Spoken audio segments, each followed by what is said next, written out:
Baik, selamat datang kembali di kanal Ilmu. Pagi ini atau saat ini kita akan membahas mengenai sedikit temuan yang menarik untuk kita bahas.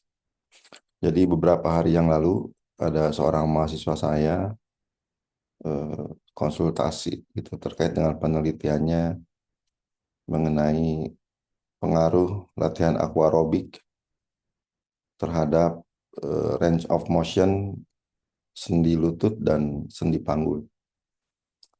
Nah, setelah kita berdiskusi lama dan memang penelitiannya akhirnya terbukti dengan data-data empiris bahwa latihan aquarobik bisa meningkatkan ROM ya, range of motion dari kedua sendi tersebut. Nah, dari hasil diskusi saya tertarik untuk eh, menganalisis kondisi sebelum proses pelaksanaan aquarobik itu dilaksanakan.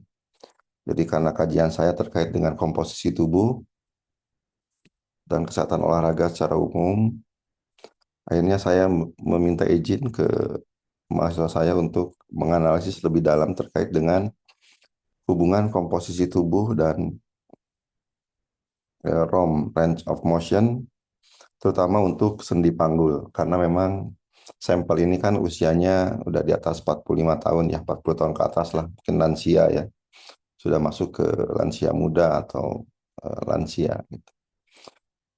Nah, akhirnya mahasiswa ya mengizinkan lah istilahnya, datanya saya analisis. Dan ternyata setelah dianalisis itu menghasilkan data yang luar biasa nih. Jadi datanya langsung bercerita gitu ya. Nah, ceritanya gitu. Ternyata ada satu hal yang menarik bahwa usia gitu. Usia itu berhubungan secara negatif dengan ROM, dengan range of motion sendi panggul. Dan ini un- untuk semua ya, untuk semua hampir semua lah. Karena yang tidak berhubungan itu hanya yang hip abduction-nya aja gitu. Tapi untuk yang lainnya ini memiliki hubungan dan hubungannya itu sangat erat ya. Dengan nilai koefisien korelasi itu di atas 0,7, ini rata-rata 0,8 gitu. Jadi artinya semakin tua seseorang, maka kemampuan rotasinya gitu ya, kemampuan range of motion-nya itu berkurang gitu. Atau mungkin kalau dalam bahasa sekarang ini kita namakan mungkin kekakuan sendi atau apa gitu ya, seperti itu. Nah, ini yang menarik. Jadi semakin bertambah usia, maka kekakuan sendinya atau range of motion-nya semakin berkurang gitu. Nah, kemudian selain range of motion, maaf, selain usia, ini juga ditemukan bahwa berat badan juga untuk beberapa eh, sendi ya atau beberapa gerakan itu memiliki hubungan gitu ya. Ini kita lihat bahwa berat badan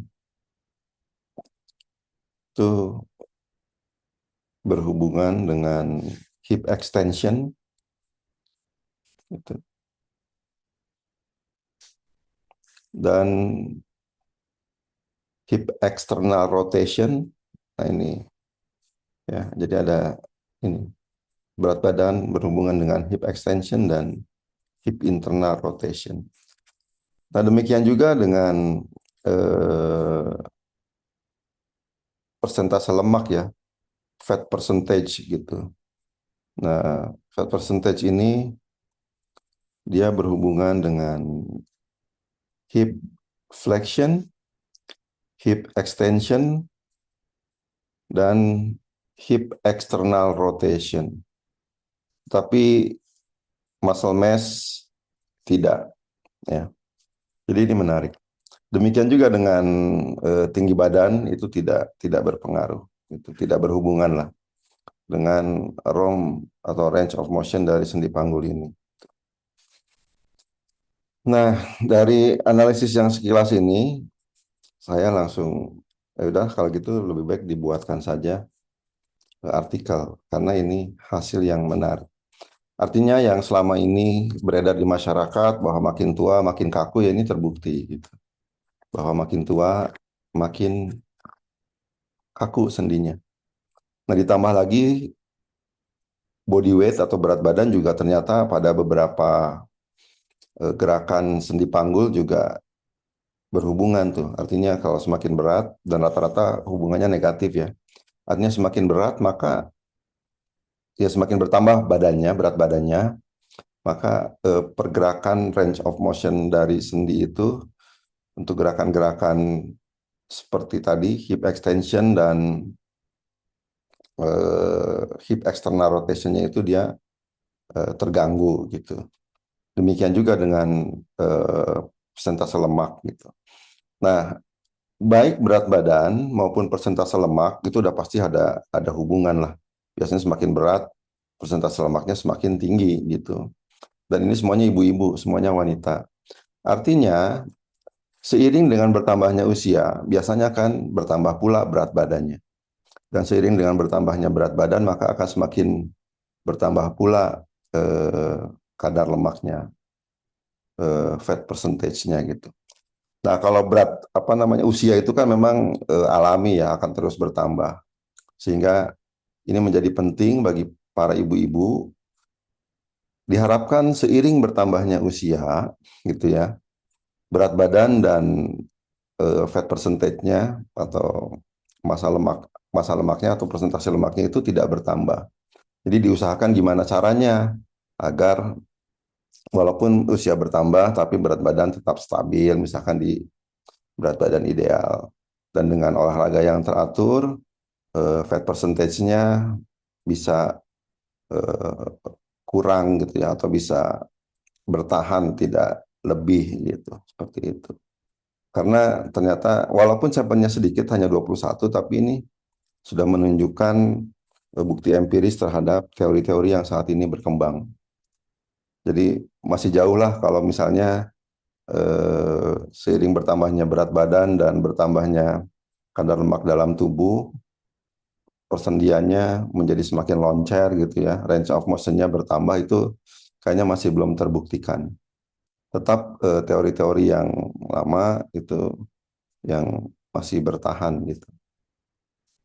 Jadi memang kita harus terus mempertahankan berat badan agar tetap dalam eh, kategori normal, demikian juga dengan persentase lemak. Gitu. Nah ini mungkin gambaran sedikit terkait dengan ini udah dibuat artikelnya ya. Jadi ini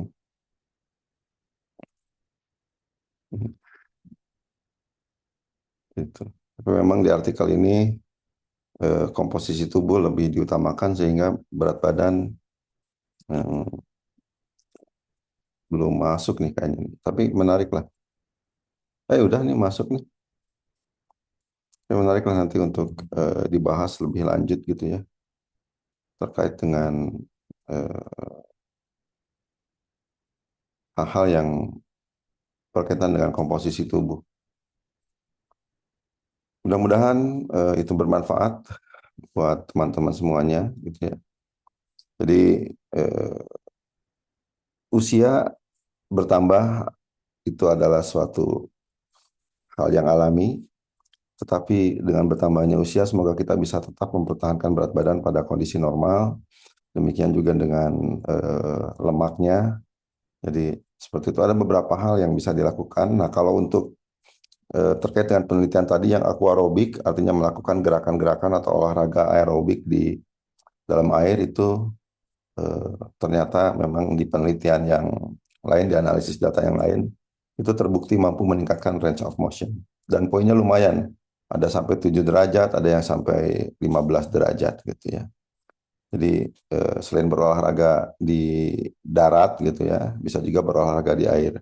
Nah, kenapa berolahraga di air? Karena olahraga di air itu dia bisa mengurangi benturan sendi-sendi karena kan ada masalah gravitasi dan lain sebagainya. Tapi kalau di air karena ada buoyancy itu sehingga benturan-benturan yang terjadi itu bisa dikurangi.